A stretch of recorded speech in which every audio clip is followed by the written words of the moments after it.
Ito yung isda na ating lulutuin. Ito yung tinatawag na dalagang bukid. Na mula noon hanggang ngayon ay dalaga pa siya. Ewan ko ba kung bakit ayaw mag-asawa. Ang ating recipe ngayon ay yung pangkaraniwan na makikita natin kapag umuwi tayo ng probinsya. First of all, una sa lahat, magpiprito muna ako dito ng talong. Nilagay ko na agad yung mga talong kahit malamig pa yung mantika. Bahala na siyang maprito dyan mamaya-maya. Ako lang ba okay rin na yung gusto sa pagkakaprito ng talong yung talagang halos ganito na yung itsura niya, yung malapit na siyang masunog. Mas type ko yung may sunog-sunog ng bahagya. Kung medyo maputla, hindi kami magkakasundo. Swerte na rin kapag meron kang tanim na talong, lalo na pagka ganitong panahon. Lalo na kung nasa krisis ang ating bansa, mas maganda talaga meron kang mga tanim-tanim. Sumunod kong isasalang itong mga dilis. Bago ko isinalang itong dilis, hinugasan ko muna ito kanina. Napansin ko kasi meron na siyang parang mga mugmug na palatandaan na medyo luma na. Nag-iingat lang ako at baka mamaya makakain ko yung amag. Kaya mas maganda kung hugasan na muna natin at patiktikin sa isang lalagyan bago natin iprito. Nung umalis na yung dilis sa mantika, nilagay ko naman itong mga dalaga. Ang kapansin-pansin kapag nasa palengke ang dalagang bukid,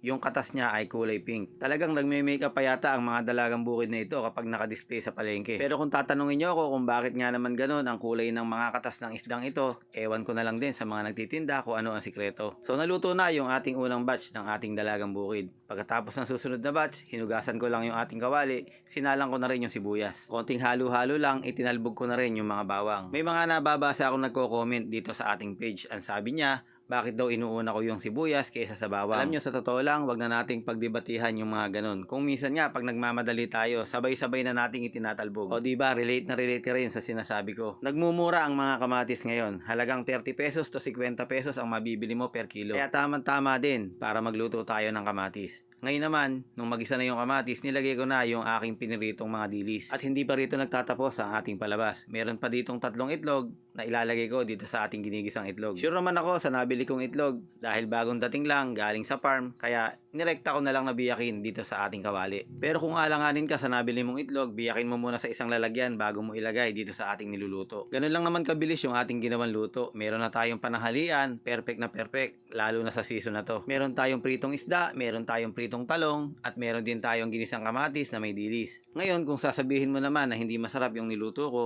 palagay ko rich kid ka, na baka hindi mo lang naranasan ng mag-ulam ng mga ganitong klaseng ulam. Para sa amin, ito yung pinakamayamang ulam. Dahil simula nung bata pa kami, ito yung aming daladala. Yung mga ulam na simple-simple at mapaparami ka talaga ng kain. Kakain ka sa bangko, nakataas pa ang isang paa, nagkakamay. Lalo na kung sa kubo kayo kumakain sa ilalim ng manggang malilim. Thank you so much po sa lahat ng nanood. God bless.